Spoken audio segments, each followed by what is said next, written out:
Bone, joint, and muscle injuries, they can happen without warning. That's why UPMC Orthopedic Care provides convenient walk-in access at our injury clinics throughout the region. No appointments are needed, just walk in for expert evaluation and exceptional care by our team of orthopedic specialists. Clinics are located in Carlisle, Lidditz, Harrisburg, and Enola. For directions and hours or to learn more, visit upmc.com/injuryclinic.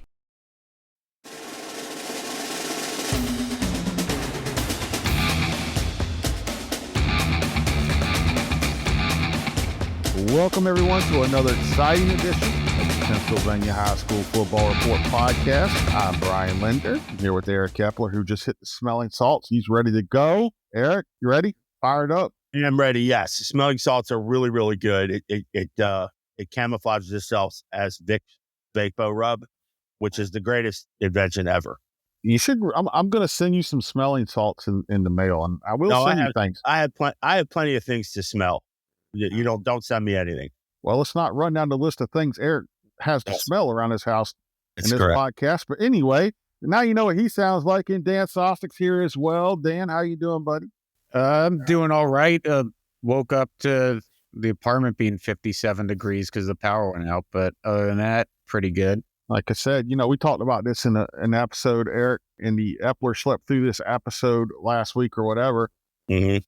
What do you think about this mustache here that Sostek's growing out? The folks at home can't see it, but the young man is putting together a solid effort at thickening out this mustache here. I like it. I think it screams a little bit CIA to me, but I think he's getting away with it. I mean, he's getting up there in years now. I think he's, 40 now, Dan? 30. 30? Yeah. You look 40, which is not what you're going to do. You want to kind of reverse and go the other way. But I like it. It's, it screams domesticated dad. You're trying. When you're bald, you got to figure out the facial hair that works for you. And it's either CIA or defense contractor. It's one of the two. Yeah. And I think you all know that I'm not educated enough to be a defense contractor. So I got like, see, now you talk about being bald. You got to go ahead and then get it. You got to take it all off, Dan. And what do you mean? You got it real low, but you got to do the Stone Cold Steve Austin where you wax it and then it's shining. Get it shining. I've tried that before, and I've cut my head with the razor, so I just gave up and just buzz it. You got the mustache going. Yeah, like Stone Cold Dan Sostek. Just need some shipments, if you know what I mean, to look like Stone Cold Steve Austin. I don't think that's approved on this podcast, but probably not. No, we don't have USADA or whatever testing us. So, hey, Ohio State, they win the national title. Will Howard, man, I was looking, they had stories about Will Howard and his girlfriend and LeBron James and, cheering him on and all this stuff. Downtown West kid closes it out in a big way. What do you guys think about him and his performance? And would Penn State have been in the national title game if Will Howard was their quarterback? That's what I want to know. Well, first off, I kind of did some digging after the game, and he's definitely the only quarterback during the BCS and college football playoff era born in Pennsylvania to win a national title as a starter, which is a pretty big deal given, how we always talk about how many great quarterbacks came from PA. And I believe, don't quote me on this because it's, kind of hard to figure out some of this stuff with how many different champions are over the year. But I believe he's the first quarterback from PA to win a national championship since, if you don't count the Kerry Collins year, at Penn State, because they're not the listed national champion from that year.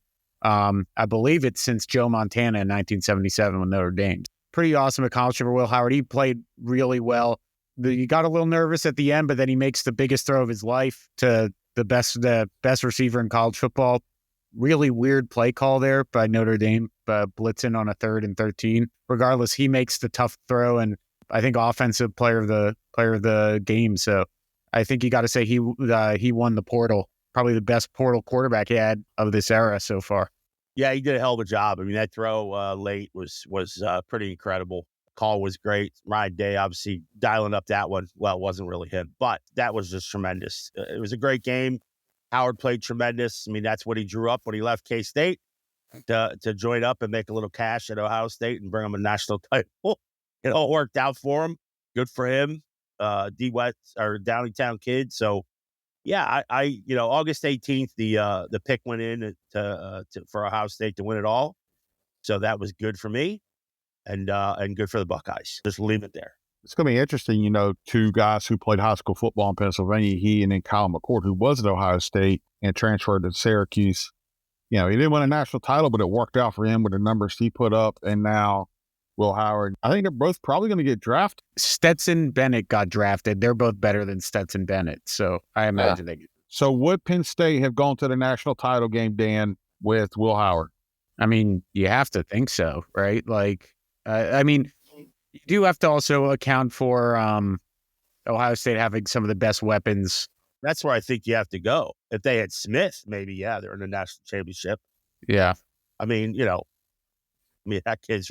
They were just a hair away from beating Notre Dame, though. Probably should have beaten them. Yeah, but he pushed them over the top. I never liked playing that game, though, because it's always tough to, do the one-for-one thing. That's a butterfly effect. We're playing it, baby. We're in the middle. We're in the third quarter right here. Got to be able to afford them. Yeah. You don't know. And it's like, you might win that game. Do you beat Minnesota? Like, there's other games you might not win because you need Aller, who's a little more mobile than Will. Like, I mean, I think that they win that Notre Dame game if Will Howard is playing quarterback. Probably win that game if Bo Prabula is playing quarterback, but it's another Kyle McCord. What about Kyle McCord? Does Kyle McCord beat him? It depends if Pat Narduzzi's defense is on the other side. Oh, here we go. I watched that game. That was a terrible. I mean, he just could not block Pitt. I mean, he made some bad throws, but it wasn't all on him. I mean, he was getting. That was the game that Pitt convinced me they were good in football, and then it all unraveled. I'll be all right this year. We'll be a little better.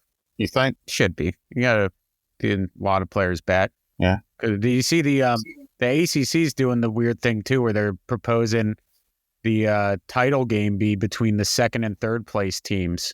So the first place team, they don't risk the first place team losing and missing the playoff. That kind of reminds me of what the MEAC is doing. That, and I covered HBCU football for many years, and they started that Celebration Bowl, which is I was actually originally against the Celebration Bowl. I was there, when it started and spoke out against it. But I think it's kind of neat now. You got to see Buddy Pugh beat Dion a couple years ago. I know Buddy well, and in the Celebration Bowl, and I think it's a good sort of platform for him. But the reason I was against this because essentially they take the number one team from the SWAC, the number one team from the MEAC, they throw them in the Celebration Bowl, and then if the FCS, it was hard for those teams to get FCS playoff bids anyway, so their number one teams were basically essentially taking themselves out of the running for that. But if they get a second or third team, second or third place team who gets a chance to play in the FCS playoffs, then they send them. So it's a little bit different than what you're talking about, Dan. Yeah. But I always thought it was kind of weird, but do you like the Celebration Bowl? So guys, look, we're into 2026. I think next week we need to come back with a list of, we've been kind of teasing this, but we're coming up on signing day, a second one. So I think we do need to come back next week, maybe get a good guest on here, one of these guys who hasn't signed yet, come back with a good list of local guys who are still looking for homes or getting ready to go on that second signing day. And then also statewide guys, there's a couple big names we mentioned. I think Zahir Mathis from MOTEP, their defensive end, is still not committed after originally committing to Ohio State and backing out. I think that's an interesting case.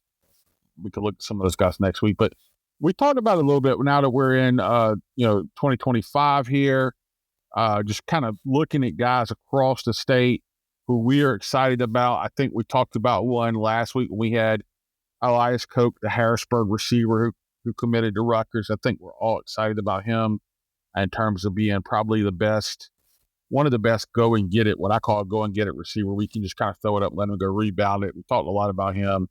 But just looking at the list of guys, 2026 and top prospects, I think, there are a couple guys who stand out for me who are in the argument. And I got one that may surprise you guys, but to me, the top two players in the class are Joey O'Brien, the wide receiver from LaSalle College, and Kevin Brown, the offensive lineman from Harrisburg. For people that haven't seen Kevin Brown, I always say he's built like a UFC champion. Dan, not a lot of fat on that guy. Although UFC has had some some tubby heavyweights, right? Not a lot of fat on him. He's kind of shredded out and just a bad man. And then Joey O'Brien, I think he's, another guy, wide receiver who can go and get it, an athlete. I know you kind of, Dan, started, trumpeting the Joey O'Brien, thing probably first, last year, talking about you've seen him.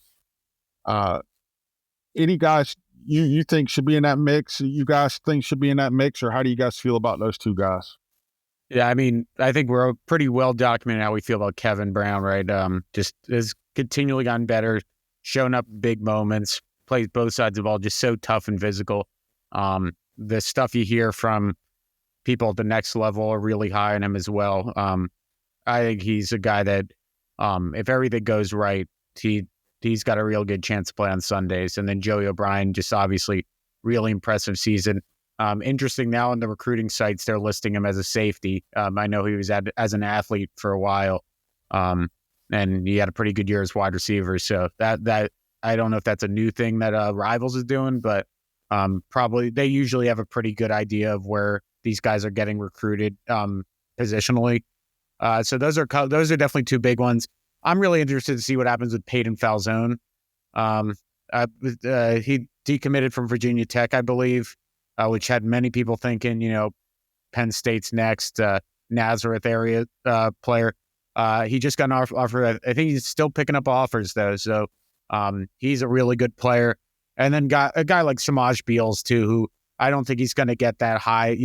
He's not going to get the offer to like LSU or something like that. But would anybody be shocked if that kid just starts playing instantly at like a James Madison level school or something like that, and just becomes a really good quarterback and is a top transfer portal guy in a few years? Or I think that seems like a pretty likely. So it's a pretty fun class. And then obviously guys like Tyler Merrill, who just has that frame that coaches are looking for too, that has gotten a little better every year. And so yeah, it's a really exciting PA class. Yeah, I mean, Penn State's obviously done a great job so far with Matt Sieg and Brown and Mickens, all committed to the 26 class. Brown is interesting too, because it was pretty anticlimactic last year when he came back. It looked like, I don't want to say he certainly didn't rush back, because the injury, his foot injury, took a hell of a lot longer than anyone expected to heal. But, with his explosiveness, you understand why. But when he did get back, he played just on the offensive side, and defense is where sort of people can noticeably see how physical and how sort of active he is, on the defensive side. So I think it was a little bit of a letdown, probably, and I think he'd agree with that too. Well, he's also playing H-back too, right? Yeah, I mean, they moved him around a little bit, offensively as a kind of a decoy in that sense. But, Calvin got the most out of him he could, without sort of jeopardizing it, because you certainly don't want to re-aggravate that injury, especially for a guy who's that explosive. Your feet are pretty important. But, Dan, you mentioned Merrill. I think that's the biggest question mark for us, going in so far. Falzone, the Nazareth quarterback, to me is the biggest sort of a guy to keep an eye on. I mean, he could wind up at Penn State. He's 6'5" kid, real physical, 200-pounder. And like Dan said, was basically committed to Virginia Tech and backed out. I don't think the Hokies are out of the race yet for him. I'm just hearing things from the Lehigh Valley area, but Penn State certainly could be in the mix for him too. Beals to me is really, really interesting, because I think he does have a Bama offer, Dan, if I'm not mistaken. I think so that's what makes him interesting, Epler. He did his sophomore year.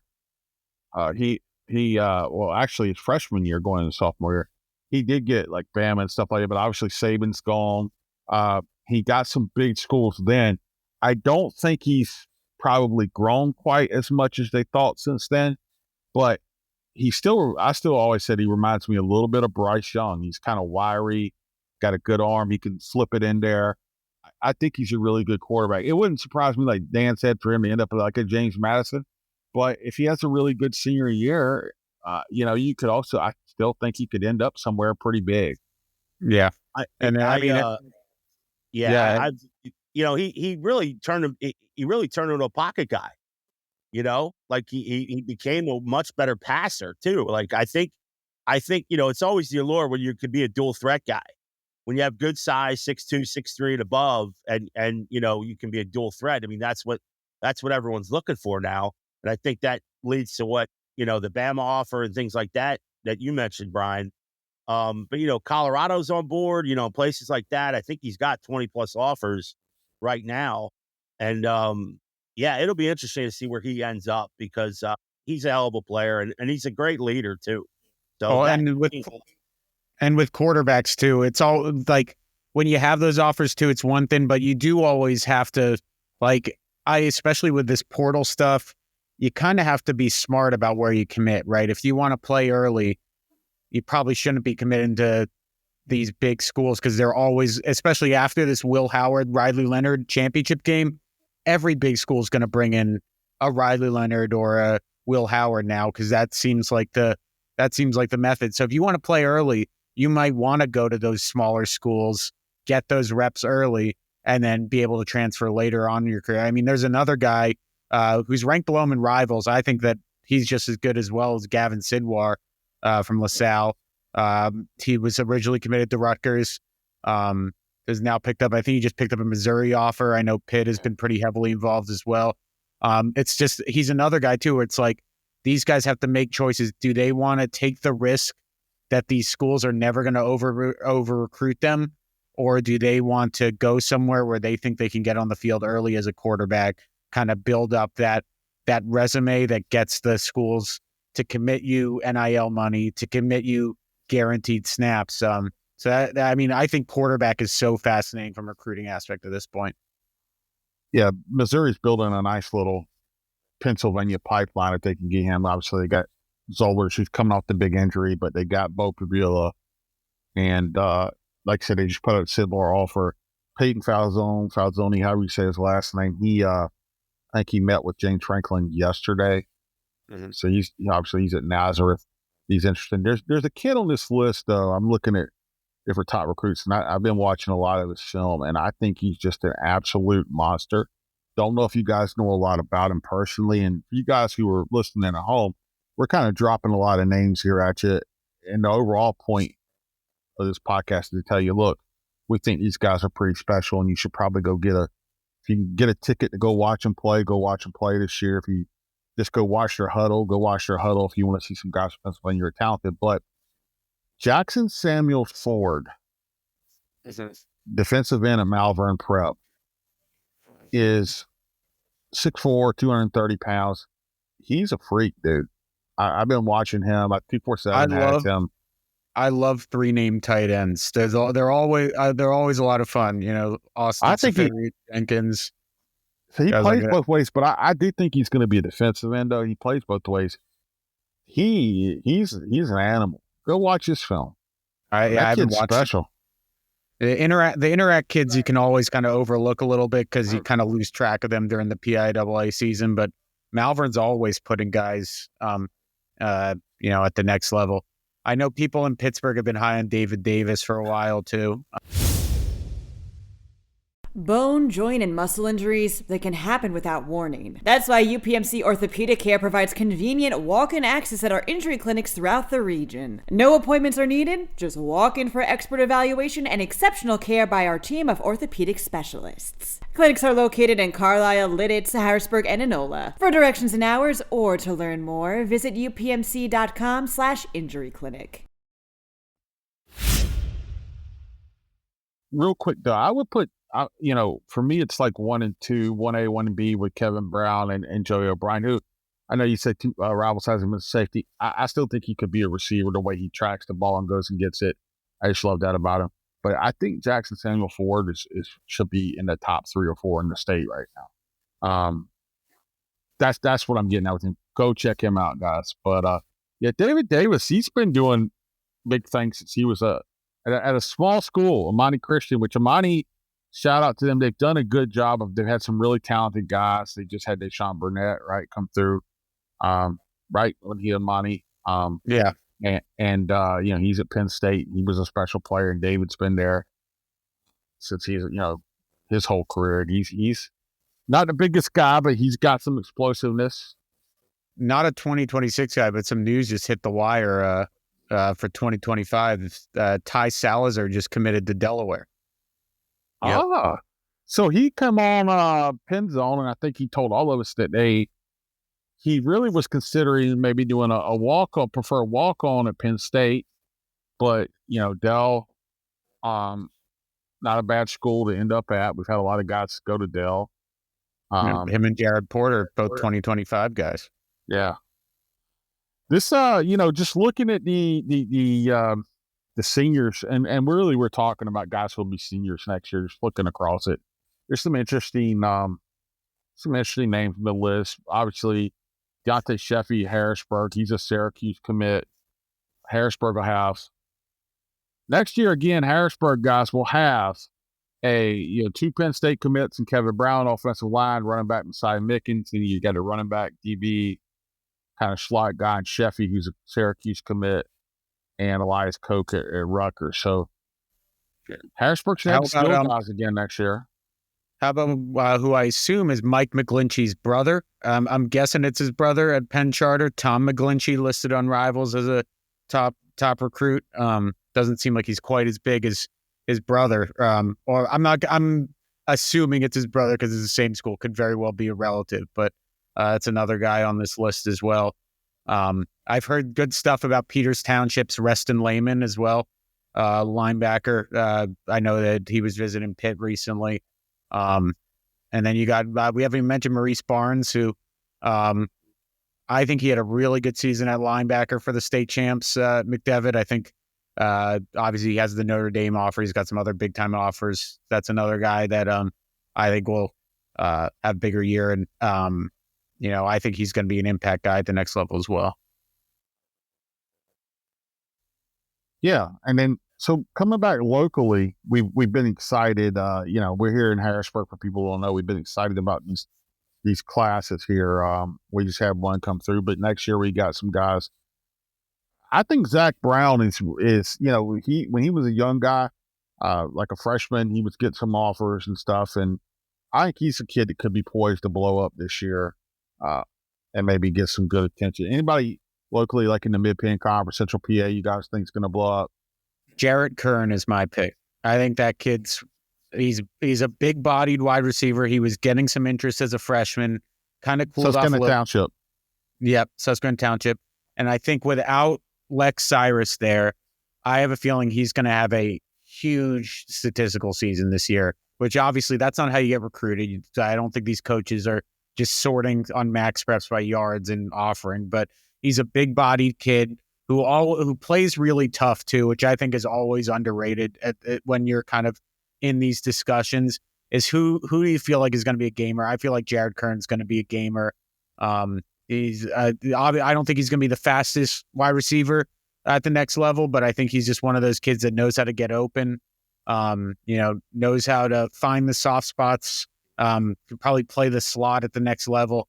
And I really think, like, if we had like futures lines for who's going to lead the Mid-Penn receiving yards, I feel like Jared Kern would be a pretty good favorite there, because he already had a good year last year, and now he's going to be the de facto number one guy with Torrin Evans back. So that's a guy I'm looking at.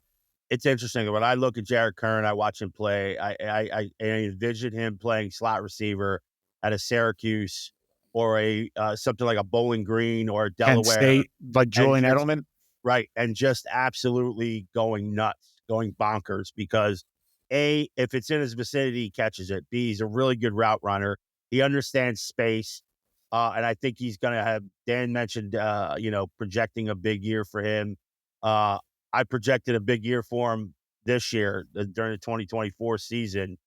And, things clicked on and off. It just wasn't kind of a building sort of season for Susquehanna Township.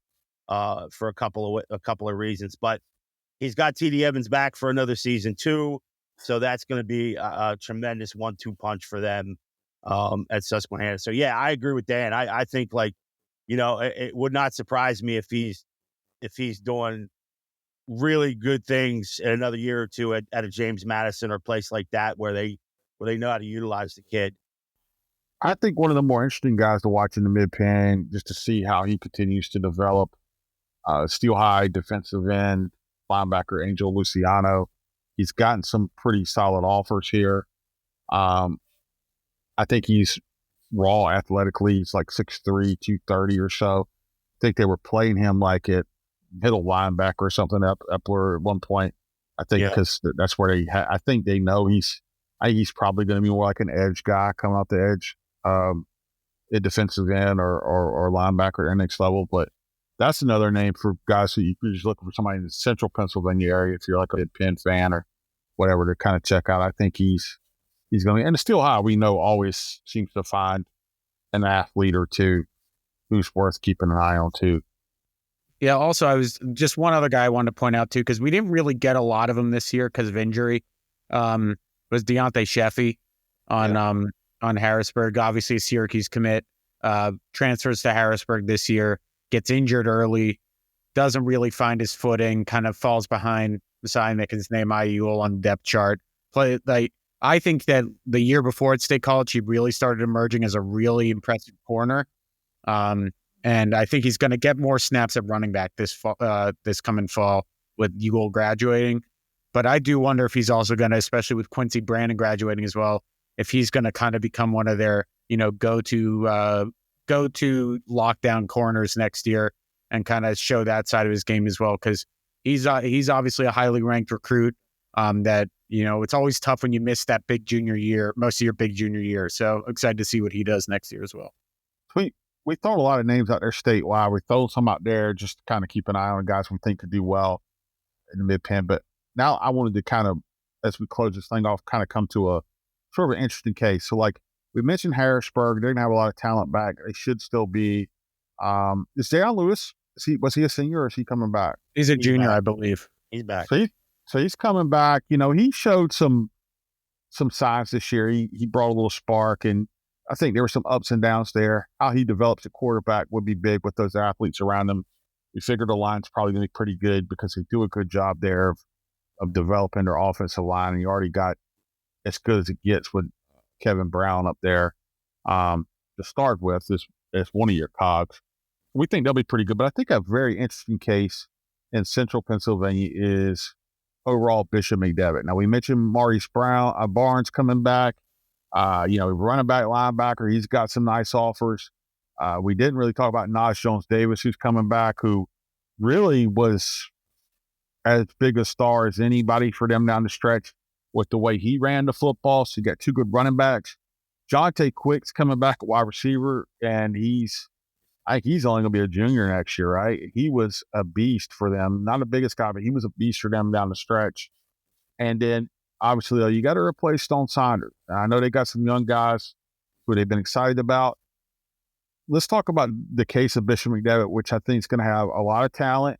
I think they got some young guys, too, coming, right, that people maybe haven't seen yet, but we think are going to be pretty good. And what they're looking like next year, who's going to play quarterback. I think we've heard a lot about the young guy there, Sebastian Williams, I believe. Yeah, I think it's going to be Sebastian Williams. They've been everyone around that program speaks so highly of that kid that, there's a lot of kids in his position sitting a couple of years behind Stone, but he just said, I'm going to go find I'm at a private school. I can just go to my public school and play because I think he's a pretty well thought of kid, but I think he's taken the chance to, watch Stone, learn from Stone, and I think that program really likes him. They always do a good job of the offensive line. That running back crew is going to be once again as good as any in the entire state. 3 Division I players in that backfield. Who knows? There probably could be a 4th that we don't even know yet. The receivers, Jonte Quick. I imagine Howard Holton Jr. is going to kind of emerge a little bit there. You have Liam Fuller, who just picked up a Division I offer from Buffalo. And then defensively, you watch Tyler Reinhardt in the playoffs last year. That kid really emerged. Looks like he's going to be one of the best defensive backs in the area. Julian Fuentes Bream, Jones Davis also playing linebacker. Like I think they're going to be just as loaded. The issue is, of course, you're going from one of the most experienced quarterbacks in the state to, as inexperienced as you can possibly get, which is 0 career starts. So that's always going to be the question, but they are going to be just as talented as ever next year. Yeah, the talent level's there, and let's face it too, it's a private school, so you never know who's coming through the turnstiles in the off season. There might be a couple of new faces that from either the area or outside the area. It just happens. So that's something to keep an eye on. But Dan's right. Everyone I talk to loves Sebastian Williams and thinks he's the next starter. And I don't even think we mentioned Jerome LaRue, who's another guy that you got to find. You got to find ways to get him the ball too. So Jeff or Coach Wechter is going to have plenty of options. The wideout situation is going to be a little bit different.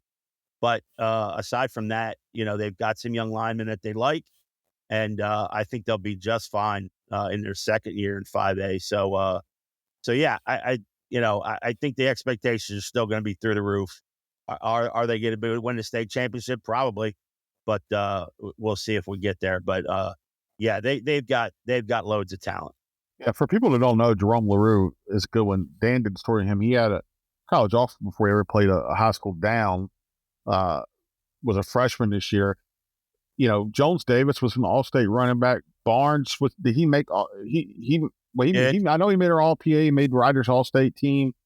And like we said, he's a good running back and he plays linebacker. And then LaRue actually may be the most explosive out of all of them in terms of, he's a little bit littler. He's a littler guy, but he can ride, right? He can roll. He's fast. And so, like, if your offensive line holds up, Liam Fuller's a guy, big guy, big tight end. Sebastian Williams is what they think he is. Then yeah, I think Bishop McDevitt could be back. And hey, Julian Fuentes Breen, for people who don't know, he's gotten some nice offers. He kind of reminds me a little bit of, actually, Tyshawn Russell probably had a better junior year than Fuentes Breen did statistically. But Tyshawn Russell was more like a safety, and he didn't have huge numbers, I don't think, his junior year. But then he come back and had that crazy year as a senior where he honestly may have been better than Rico Scott was as a junior, right? I don't think it was he was. Yeah, and Rico's at Alabama. Now Tyshawn went to South Carolina, he's at Syracuse. But, yeah, it kind of reminds me of that, kind of like because Tyshawn, he didn't have as good an offer list, though, even though he probably had better as Fuentes Breen does. Or maybe in like a Dom Diaz-Ellis, who was kind of getting some offers last year without putting up huge numbers, and we saw how good he is. He's another kid we'll come back and talk about some next week in terms of like a guy that's still out there from the Central PA area who hasn't committed yet, who I think could be special for somebody. But, yeah, Bishop McDevitt's a very interesting case to me. Going to have some really young guys step up in some key areas and guys that really haven't played like Sebastian, but also guys that we've been getting told are the real deal and not just like, rumor type ways, like people are convinced these guys are legit. So that's going to be a fun one to watch. It's going to be a fun year this year. I said it last year. I feel like, and I feel like it's carried over into this year. I feel like we're going to have a lot of guys who have a lot of potential and they're going to have a chance to really kind of bring about a new wave of stars across the state in the coming year. But we think we gave everybody a nice list to look forward to. We kind of gave them a peek at Bishop McDevitt, what we think is going to be going on there across the next year. Guys, I think we got a podcast. Except we can come back next week. We need to start maybe digging in because there's some really talented guys still looking for colleges across the state for various reasons. We can come back and dig into that. Got a lot going on PennLive.com, some recruiting news and nuggets and stories like that. And like I said, we'll be kicking it up soon with that signing day coverage as well. But as we were just talking, like I said, we just got a commitment from a mid-Penn kid. It was pretty significant. An all-state player, Ty Salinger, really good get for Delaware, especially this late in the game. So keep checking out PennLive.com for tons of stuff there, basketball stuff as well, and all your other sports. Dan, tell them how to find you on social media. Dan_Sostek, Sostek. Yep, tell them how to find you on social media. I am at 3Jacker on X. And I'm at Sports Bobby Linder on Twitter. You can also find our producer Megan on X at Savvy Literate. Hopefully one day we'll all be on Blue Sky or something. But until then, we'll see you guys next week.